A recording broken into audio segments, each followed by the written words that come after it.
Okay, so there's this guy, Eric. New patient. Kind of a big shot in finance or something.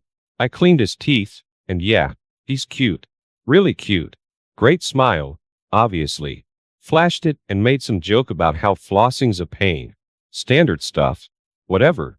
Then he looked at me, like really looked, and something clicked for me. It's been ages since a guy looked at me like that. He came back a few weeks later. Some lame excuse about a sensitive tooth. This time it wasn't just the smile. We talked, and it was easy, flirty, even if I try to keep it professional. Mark's nice, but God, we always talk about the same boring stuff. Bills, the dog, whatever. Eric was different. Asked about my day, seemed interested in me beyond what kind of toothpaste I use. I couldn't get him out of my head.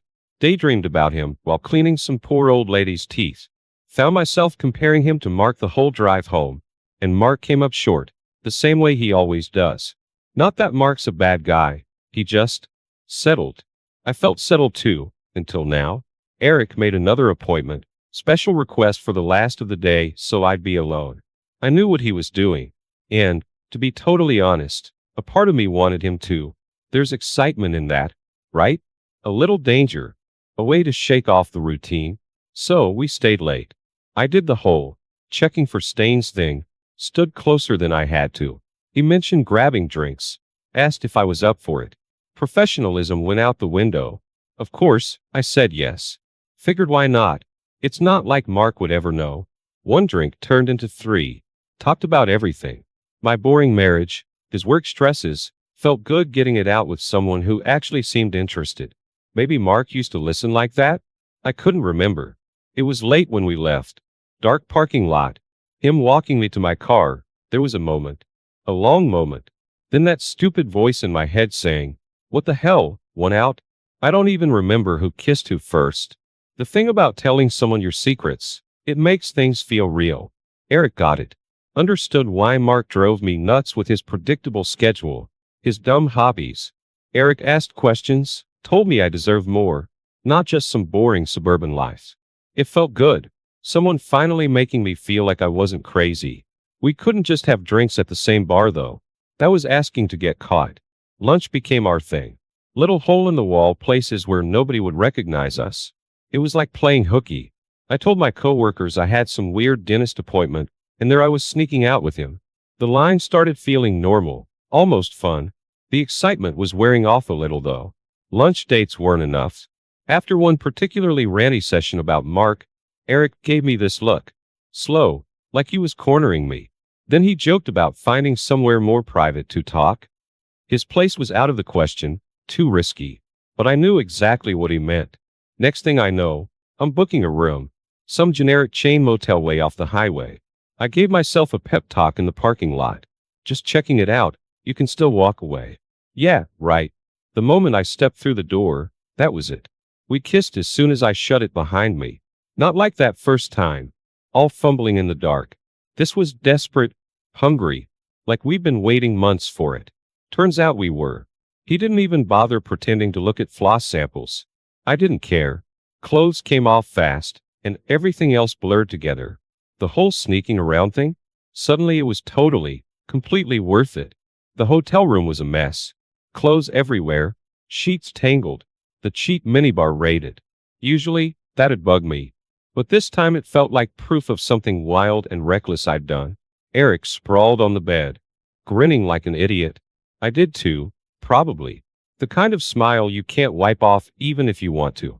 We did it again before he left. Even better the second time. That's when it hit me.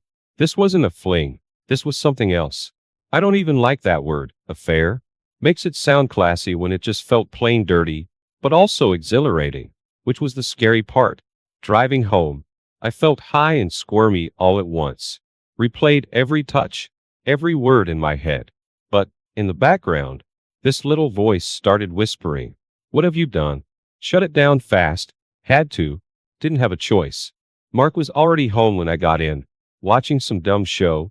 Gave me a quick kiss like always. My skin crawled. I couldn't look him in the eyes. Couldn't even stand to be near him after being with Eric. Part of me kept thinking, does he know? Then immediately, will he ever know? Nights turned into torture.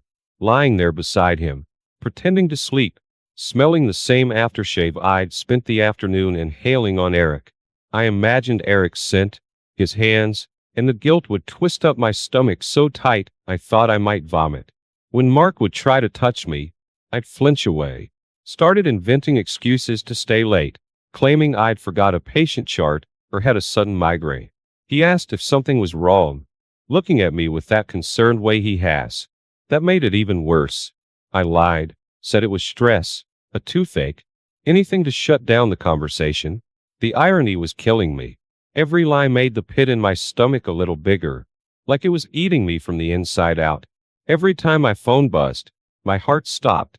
I jumped at the doorbell, even if it was just the mailman. I lived with this awful certainty that it was only a matter of time before Mark found out. It was hanging over me, this invisible countdown to when my whole world would explode. Eric didn't seem to get it. He kept texting stupid things like, "Miss you," and cheesy heart emojis. I told him to cut it out, to stick to the secret email we'd set up, but he'd get sloppy. One afternoon, when I was getting gas, my phone lit up with, "Can't wait to see you, gorgeous." I panicked, fumbled to delete it, almost dropped the damn thing in the gas tank. Got home, part still thudding, but Mark seemed normal. That was the worst part. He acted like nothing was wrong. His smile, his stupid jokes, it all made me want to scream. Why couldn't he just yell at me, accuse me? The waiting was killing me. Then it almost happened. I left my phone on the counter. Mark picked it up, probably just checking the time. But then he paused, frowned a little, like he noticed something out of place. My world froze. He was milliseconds away from swiping right and seeing the whole sick mess. I swear I don't know what I did. Snatched the phone out of his hands, yelled some BS about it being my private patient chat. Didn't even make sense. He stared at me, confused, maybe a tiny bit suspicious, but he let it go. After that, the fear turned into something else. Anger. Like, how dare Mark just be his boring, trusting self while I was falling apart over here? If he'd only pay attention, he'd know. Then I wouldn't have to feel so damn guilty all the time. It was twisted, but it was the only way I could justify it. He was the problem, not me. I started being mean. Little digs about his weight, his receding hairline, anything to try to provoke some kind of reaction from him. But he never fought back, just looked hurt. And somehow that just made me hate him more. The more I hated myself, the more I blamed Mark. The idea just kind of popped into my head. What if we didn't have to sneak around anymore? What if we could make it okay? The word just kept echoing for me. Open. Maybe that would work. I figured it for a whole week. Practiced my most casual voice, tried to sound like I was bringing up switching phone plans, not blowing up our lives. When I finally said it, it still felt like a bomb went off. Hey, so, I've been thinking, maybe this whole monogamy thing isn't for us anymore. Maybe, I dunno, an open relationship would be better.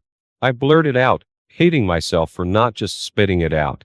I was sleeping with someone else, but I was too much of a coward for that.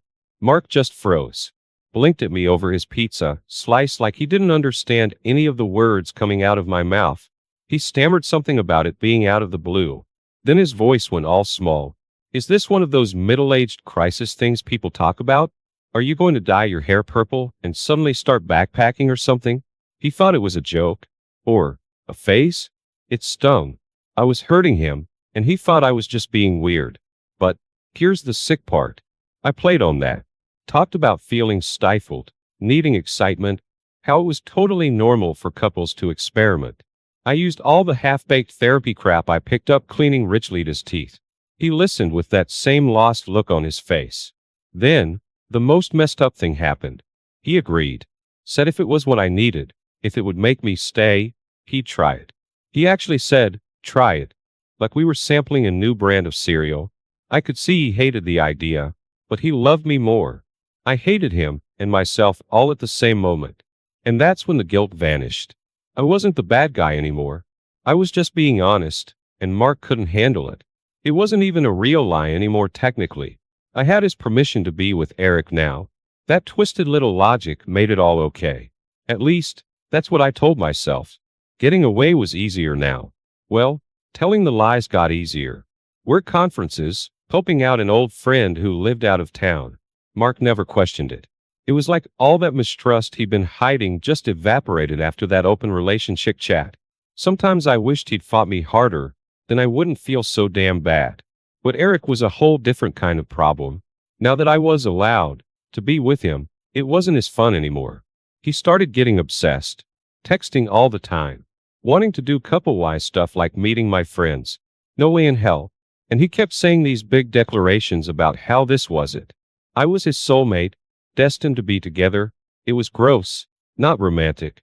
The guy was all about big gestures too. Showing up at my office with flowers for no reason, cheesy surprise gifts. My coworkers side-eyed me like I was going crazy. Eric wanted the whole fantasy, ditching Mark, big romantic getaway, the total Hallmark movie plot. I'd never wanted that, just a little escape valve from my boring life. Now he was suffocating me. Turns out escaping a predictable husband is one thing. Escaping a crazy, clingy boyfriend is a whole other headache. I started snapping at him, told him to back off, said he was misreading the whole thing. We had our first real fight one night at that same crummy hotel.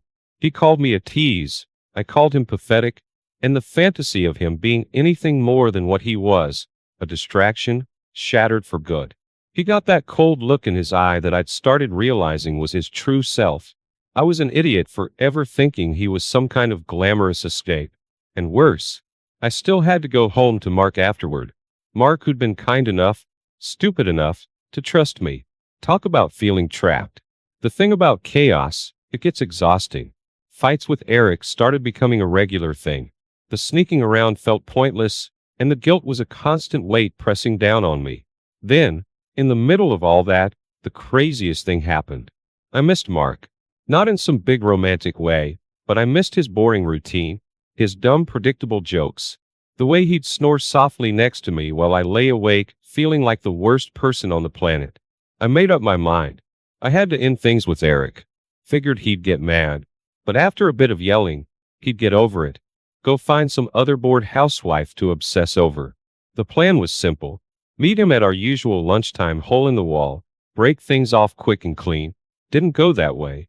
The second I started talking about it being a mistake, about how this wasn't supposed to get so serious, he flicked. Eyes went cold. The same look he had that night we fought. He threatened a whole lot of things I don't even remember now, but they involved ruining me and Mark both. Started ranting about how I led him on, how I was just a user after all. I stormed out. He followed me to the parking lot, shouting things, other people staring. I just kept walking, heart pounding. That was it, my breaking point. I couldn't live with that level of crazy anymore. I drove straight home, walked inside, and found Mark sitting on the sofa, looking shell-shocked. I didn't even try to make up some excuse. I just blurted it all out. The affair, the lies, everything. I'd begged him to forgive me, babbling about how I didn't deserve it. I knew that now. Pathetic. He didn't say a word at first, just stared at me, and there was something behind his eyes I'd never seen before. Cold, distant, not yelling, not tears, just blankness. It scared me more than any of Eric's threats. Finally, he spoke, his voice quiet like he was measuring every word. You want my forgiveness? You don't even deserve my anger. I'm just empty. Something inside me snapped in that moment. I'd ruined him just as much as I'd ruined myself. The next few days were a blur. Mark barely spoke to me. It was like living with a ghost. He'd go through the motions of work, meals, but there was nothing behind his eyes. That scared me way more than yelling. I tried apologizing again, explaining, pathetic grumbling, nothing. The silence was deafening. Then he vanished for a whole afternoon. Came back with that same empty look, but something beneath it now, determination? I didn't get what was happening until the next morning. A knock at the door, a man in a suit handing me an envelope. Legal papers. The word, divorce, hit me like a truck. I flipped through the documents, saw words like adultery, evidence, my stomach churning. My little fling wasn't so little anymore. Mark never raised his voice, never even swore, but he destroyed me in the most clinical way possible. I tried talking to him, pleading that we could work it out, but he didn't budge. Just pointed to a paragraph in those damn papers and said, You lost that option a long time ago. And the kicker? Turns out the paranoid freak in me was right all along. Mark confessed that he'd been suspicious for months. Hired a private investigator, the whole 9 yards. All my sneaking around, my clever lies, just a joke to him. He played me, let me think I was getting away with it the whole time. Then he did the one thing I didn't expect. Drove over to Eric's fancy condo and handed him a similar envelope. I imagine Eric flipping out, threats, the whole scene. But no. Mark said he told him one simple thing: sue me, and I'll bankrupt you with this evidence. The guy backed down, terrified. Turned out he was all talk. The divorce was brutal. Mark took me for everything. I deserved it. But still, watching your whole life get taken apart methodically, that's a special kind of hell. That's when I finally realized this wasn't just some consequence. This was my punishment. One I brought entirely on myself. Life became a slow-motion nightmare after that. My debit card stopped working one day at the grocery store. When I called Mark, I still had the nerve to call him. His voice was ice cold. Your spending privileges have been terminated. He said it just like that, like a line from some lawyer movie. Panic set in. Rent was due, bills piling up, and I had a few $100 to my name. Those divorce papers, they came like a death sentence. I hadn't even understood half the stuff in them until some overworked public defender explained it. Alimony? Forget it. Savings? Split mostly in his favor. I fought. I yelled. It was pointless. Mark's lawyer was a shark. I was outmatched. People found out, of course. Small town. What do you expect? It started with the whispers in the grocery store, the side eyes at my job. Word reached my boss, and just like that, I was let go. Something about how my personal issues reflected badly on the practice. Humiliating. But who was I going to sue? Myself? Eric was no help. He vanished after Mark threatened him. Turns out the big brave guy was only brave when it was a woman he could manipulate. Newsflash. I wasn't the only bored housewife he'd targeted.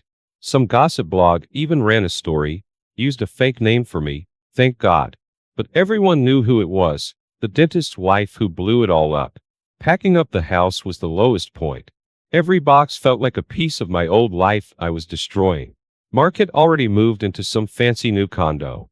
Seeing our things divided up, sold on Craigslist for pennies. I broke down more than once. There was no choice but to leave.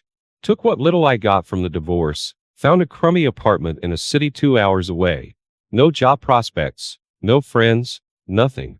It was a fresh start, like I'd wanted, but the about least glamorous fresh start imaginable. At night, the loneliness was crushing. That's when I started to really obsess over what I'd lost. Not Eric, not the stupid exciting affair. I missed the boring dinners with Mark, our dumb routine, the feeling that someone in the world actually gave a damn about me. Turns out, blowing up your life doesn't just hurt you. It hurts the good people too. I'd learned that lesson the hard way, and damn, would I ever stop paying for it? Turns out, small town gossip travels fast to even the crappiest new apartment in a nearby city. I found out Mark was doing just fine. Got the swanky condo, a promotion at work, the whole 9 yards. Some busybody cousin even mentioned that he was seeing someone new. You're a lovely woman. That one hurt. It shouldn't have, but it did. Meanwhile, I was scraping by. Waitressing of all things. Me, cleaning up spilled margaritas and dealing with creepy dudes hitting on me half my age. The tips were lousy, the hours were worse, and my feet ached all the time. But bills have a way of making you swallow your pride real quick. The worst part was seeing those happy couples out enjoying a normal life brunch dates, laughing together, walking dogs in the park. Every smile aimed at someone else was a kick in the gut. The thought of ever having that again seemed impossible.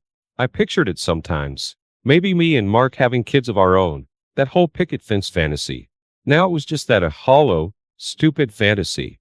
No amount of wishing could undo what I'd done. No apology in the world would make Mark want me back. Every night, that same thought ate at me. I did this to myself. No one to blame but me.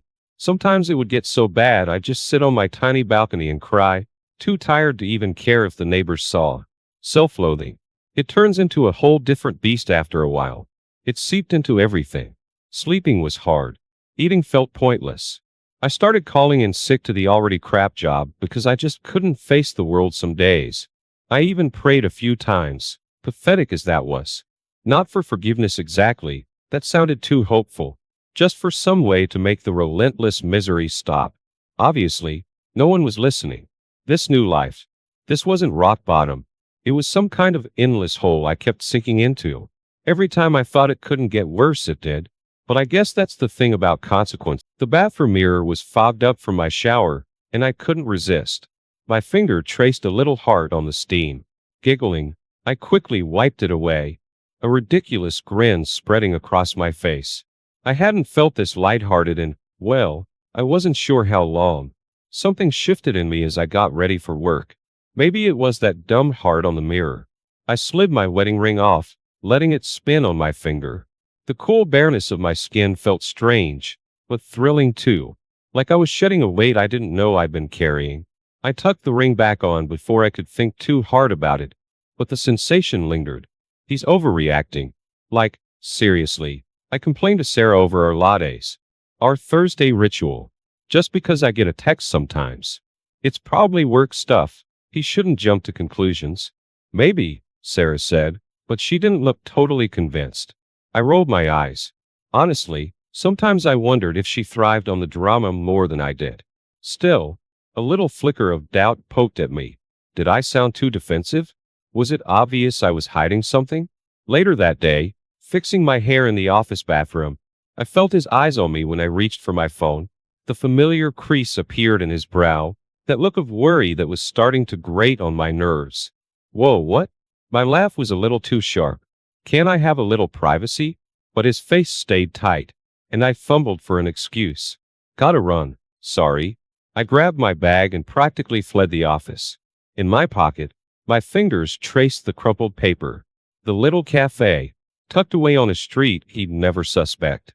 I had to meet him there soon. I'd never done anything like this. Not really. The thought sent a shiver down my spine. Was that guilt or anticipation? Honestly, I wasn't sure anymore, and in a twisted way, I didn't want to be. The unknown, the thrill of it. It felt intoxicating after so long in the same, predictable routine. That night, his scent clung to my pillow stronger than it ever had. I lay there, my stomach churning. I tried to convince myself it was just laundry day. Something changed in the wash, but it was his cologne, amplified in the quiet of the night. The guilt was a weight on my chest, but underneath, a flicker of something else. Was it desire I felt, or just the thrill of being caught? The next day with my brother, Mark, was agony. Every time I thought about the cafe, about meeting him there, Mark's offhand comment would bounce around my skull. Someone's got a crush, he'd said, and his smirk was back when I met his eyes over lunch. Shut up, I mumbled through a forced smile, my cheeks burning. He laughed, and I tried to steer the conversation towards safer topics, but the damage was done. Did he know? Could he tell something was up? The lies came easier now, almost automatic. Late meeting. I told my husband when I came home 2 hours after I was supposed to. His nod was clicked, tight. The phone in my pocket vibrated. I pretended not to notice, but my hand twitched towards it, itching to check the coded message that waited there. I had to get a hold of myself. This thing with, well, whoever he was, it was getting sloppy. Walking home, I caught a glimpse of my reflection in a darkened window. My eyes looked brighter, my cheeks flushed. Was this happiness? The word felt wrong, like a lie in itself. I couldn't kid myself anymore. It was the dissection, the wrongness of it all, that made me. Was it radiant? He thought I was glowing, and he was so far off the mark. Later, in the kitchen, his fingers brushed mine. Accidental, like always, but it was like lightning through my veins. The guilt, and the twisted rush of sneaking around, wrestled inside me. I pulled my hand away quickly. He said nothing, but his eyes lingered on mine for a beat too long. Did he know? Or was I just projecting my own paranoia onto him? It was maddening. I couldn't take it anymore. The lies were choking me. So, I put on the red dress. The one I bought, the one he'd never even noticed. The defiance felt good. A flicker of something that wasn't guilt or shame. Looking at myself in the mirror, I barely recognized the woman staring back. Was this the woman who was sneaking around, lying through her teeth? I felt powerful. That buzz in my pocket, the one reserved for him. My fingers shook as I reached for it. Can't sleep, you? It read. It wasn't even midnight, and already he was pushing. It was too much sometimes. How demanding he could be. Me neither, I typed, the words coming automatically. I tucked the phone away, a familiar tightness coiling in my chest. I knew this had to stop. Soon. He was always more present in my dreams now. His laughter in place of my husband's gentle snore. His hands where they shouldn't be. When I woke up, it was with a jolt, a mix of longing and dread washing over me. The next morning, my husband was in the garage, staring at our bikes. The ones we bought with such excitement, imagining long rides together. They were collecting dust now. Hey, I trailed off. He didn't look at me. When he finally did, the hurt in his eyes made my heart twist uncomfortably. Wanna, go for a ride this weekend? His voice was tentative, hopeful. It should have made my resolve stronger. Instead, it felt like a trap. Sure, I said, the lie a bitter pill on my tongue, because I knew exactly what I'd be doing that weekend instead.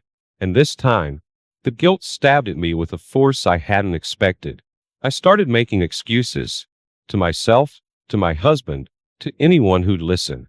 I need to run a quick errand, or I have a work thing downtown. And then I'd be at the cafe, sitting at our usual table, waiting for him to walk through the door. Our conversations were electrifying. It wasn't just the secrecy, although that definitely fueled it. There was a way he looked at me, listened to me, like I was the most interesting person in the world. I was starting to forget how that felt with my husband. The lies were getting easier. Like a muscle, the more I used it, the stronger it got. But easier didn't mean guilt-free. The lies slithered around my heart, tighter and tighter with each one. Still, I couldn't stop. He was becoming. Well, I didn't like the word, addiction, but I was starting to see how it could happen. Dinner with my mom was a disaster waiting to happen. Something's different about you, darling, she said, studying me over her wine glass. A bead of sweat rolled down my temple. Different how? My laugh sounded too high, too fake, even to my own ears. Happier, I think, she mused, and I couldn't meet her gaze. Because she was right, in a twisted, wrong kind of way. And that guilt, the one that felt like constant motion sickness, it was starting to fade. The receipt in his pocket was like a bomb going off. A tiny, crumpled bomb in his jeans. The place was swanky, somewhere we could never afford, and definitely somewhere we'd never been together. My heart pounded in my ears. What the hell was he hiding? Was he? No, I wouldn't even let my mind finish the thought. But the seed of doubt was planted. That night, lying in bed next to him, was different. When he rolled over, his hand brushing mine, it used to feel like comfort, like home. Now, it made my skin crawl. I lay there, staring at the ceiling, thinking about how quickly things had changed, and wondering what came next, how long until it all came crashing down. His smiles had gone brittle. The warmth in his eyes was slowly fading, replaced by something cold and distant. It was like a mirror shattering. I could see the pieces, the change, but I couldn't face what it meant. He was onto me. I knew it with the same gut-wrenching certainty I knew I couldn't stop seeing the other guy. One night, after my husband fell asleep, something twisted inside me snapped. I had to know. It was pure desperation, a reckless lunge towards the answer I was terrified of. His phone. I knew it was wrong, but I slid it from his nightstand anyway. My fingers trembled as I navigated menus, looking for anything, a clue, a name, anything that confirmed what my heart already knew. Nothing. Then it struck me, voicemail. There was one unread message. I pressed play, holding my breath. A woman's voice, low and soft. Not mine. Can't wait to see you, she breathed. I fumbled, deleting the message. Every second an agonizing stretch of time. He stirred beside me, and I froze, shoving the phone under the duvet just as his eyes fluttered. You okay? He mumbled, the sleep slurring his words. Fine, just bad dream. I lied, my voice thin and unconvincing. My lover was different too. His touch felt demanding, no longer thrilling. The secrecy that once fueled our liaisons now felt suffocating, and with the thrill gone, the guilt was louder than ever. Yet, I kept going back, like I was on autopilot, unable to stop the inevitable crash I knew was coming. Then, he left work early. A surprise. My heart slammed into my ribs. Frantically, I erased messages, swept away any crumbs of evidence that would betray me. Just as I stuffed the last incriminating note into my pocket, the front door creaked open. I didn't know what I'd say, what lies I could spin. Instead, I found myself frozen in place, a deer caught in headlights. He didn't yell, didn't even raise his voice more than a few notches. Instead, he looked at me, and what I saw in his eyes, it was worse than any screaming match. Disappointment, hurt. I felt like I was shrinking in front of him. The lies came tumbling out of my mouth. Excuses, deflections, half-truths twisting in the air between us. Useless. He saw right through me. Each word I uttered was like another nail in the coffin of our marriage. We fought then, voices ragged, bouncing off the walls of our once happy home. The truth came out, spilling like poison. Every detail felt like a knife I was twisting into both of us. When it was finally over, there was just silence. A hollow, echoing silence that screamed louder than the fight itself. I don't even remember what he said, only that he looked so tired, so broken. It made the guilt a physical thing, lodged in my throat. The phone call to my sister-in-law was a desperate grasp for comfort. Her voice was soft, laced with pity, not the anger I expected, and that just made it worse. I always knew, she whispered. Always knew. Everyone knew but me. The shame burned. For some reason I couldn't fathom, I found myself seeking out my dad. The man who had barely spoken to me in years since other bad choices I'd made. But there I was, on his doorstep, my whole world in shambles. He didn't say much, just listened. Offered tea I couldn't drink. His quiet understanding felt more damning than any judgment. Sleep, forget it. My mind was a hamster wheel of questions, of self-hate. Was this thrill, this addiction to someone new, the only way I could shake the dullness out of my life? Was the cost, my whole marriage, ever going to feel worth it? The answers didn't come, only the harsh truth that I had built this, choice by painful choice. And now I'd have to live with the consequences. It wasn't a surprise, exactly, but seeing it, the word, divorce, printed in that soulless official font, hit me like a gut punch. My legs gave out, and I stank onto the kitchen chair, the paper crumpling in my trembling hand. This was real. The life I knew, for all its flaws, was shattering beyond repair. He, the man who was once my thrill, my secret, wouldn't let it go easy. His calls started as whimpers, then grew into pathetic begs. Finally, the accusation, "This is your fault." He screamed it down the line, his voice barely recognizable. The glow of excitement had long faded from him. In its place, I saw his weakness, his desperation. It wasn't attractive, but somewhere, buried under the wreckage, I felt a different kind of pain. It wasn't for him, but for us. For what my husband and I once shared. All those plans, the whispered dreams at night, was it all a lie? Had it all been so fragile? My throat tightened, a sob building. The courtroom was a blur of sterile walls and legals. Across the aisle, I saw him. He looked smaller somehow, older. We didn't speak, didn't need to. The chasm between us was wider than any ocean. The judge's gavel brought a strange sort of relief. Finality. My best friend. Well, I couldn't blame her for turning away. Sarah, who knew me inside and out, who held me when boys in high school broke my heart. She couldn't look at me without a mix of disgust and sorrow. I couldn't blame her, not really. Just another casualty in this mess I had made. Some nights, I let myself cry. Not for my lover, he was a ghost now. Not even for my marriage. There was nothing left to mourn there. But for the life I thought I wanted, the future I envisioned. I mourned the woman I thought I was, the woman he thought I was. That woman was gone. In her place, I wasn't sure yet who would emerge from the ashes. The encounter was so random it almost felt like a sign. There I was, in line at the post office, when a familiar voice called my name. Mrs. Evans, my high school English teacher. We'd always gotten along, but it had been, what, almost 15 years.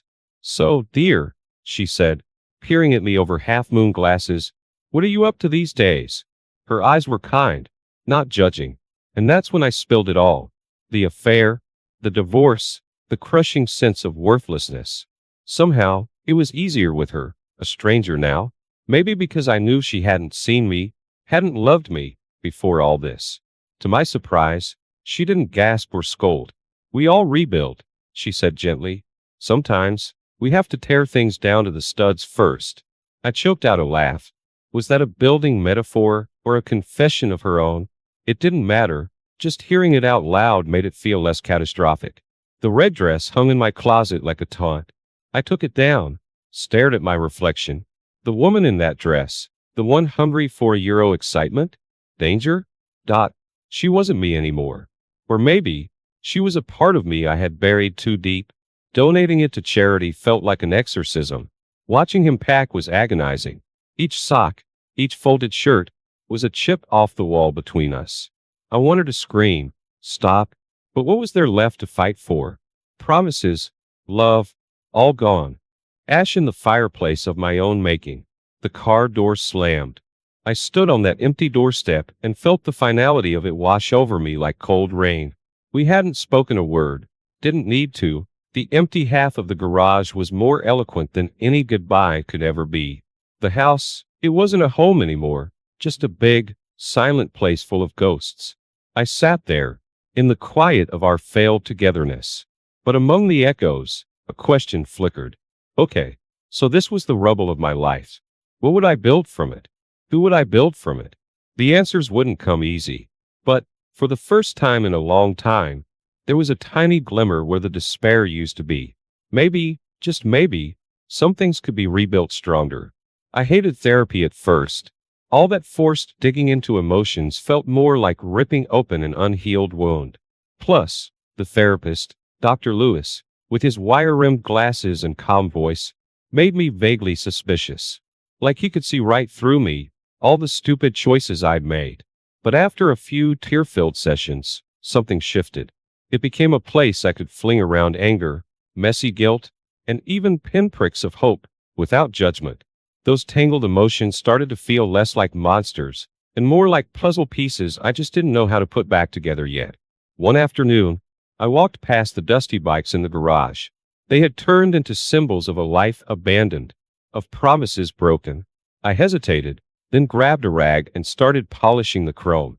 My reflection looked back at me, blurry through the dust. Was that the woman I wanted to be? The one who gave up? Mark's text made me smile. A simple, "Here when you need me," had more weight than 1,000 fancy words ever could. Maybe trust wasn't entirely shattered. Maybe it could heal, scar tissue and all. My friends took some coaxing. At first, our outings felt forced, laughter tinged with awkwardness. But as the weeks passed, something genuine started to shine through. Their concern was real. Their jokes made me forget the mess for precious minutes at a time. I'd forgotten what it felt like to just be with people who knew me, flaws and all, and still cared. Taking care of myself was the hardest. Baths felt indulgent. Reading a book was an extravagance when there were dishes to do, a house to fix up. But one evening I found myself lighting a candle, the fancy one I'd never used, and sinking into the tub. It felt strange at first, but a quiet calm settled over me. Taking care of myself, maybe that wasn't selfish.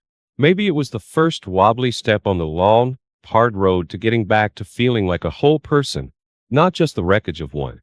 Volunteering wasn't my idea of a good time. It was Mark's doing. Get out of your head, he'd nudged. And before I could blink, he'd sign me up at the local food bank. The first day was awkward. I felt like a fraud. Here I was, sorting canned goods and bagging rice, when my own life was in shambles. But watching other people struggle, people with real problems, shifted something in me. Their resilience in the face of hardship made my self-pity seem small. The apology letters were Dr. Lewis' idea. He said it wasn't about getting closure for the other person, but about clearing space in myself. So I wrote them. To my ex-husband, full of the remorse I should have felt earlier. To my parents, my friends, to my old self.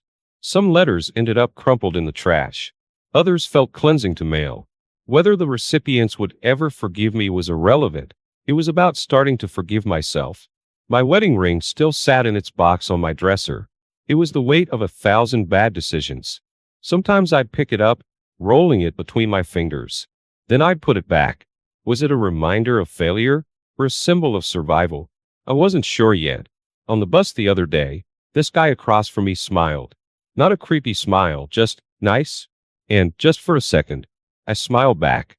It felt rusty, that muscle, like it hadn't been used in ages. But then I remembered laughing with friends, real laughter, just a few weeks ago. Maybe those tiny flickers of joy were getting stronger, slowly but surely. In the bathroom mirror, the bags under my eyes were still there, the lines etched a bit deeper. This face had seen more pain than I ever imagined. But there was a spark in the eyes now, a defiance even. This woman, I wasn't sure who she was becoming, but she was stronger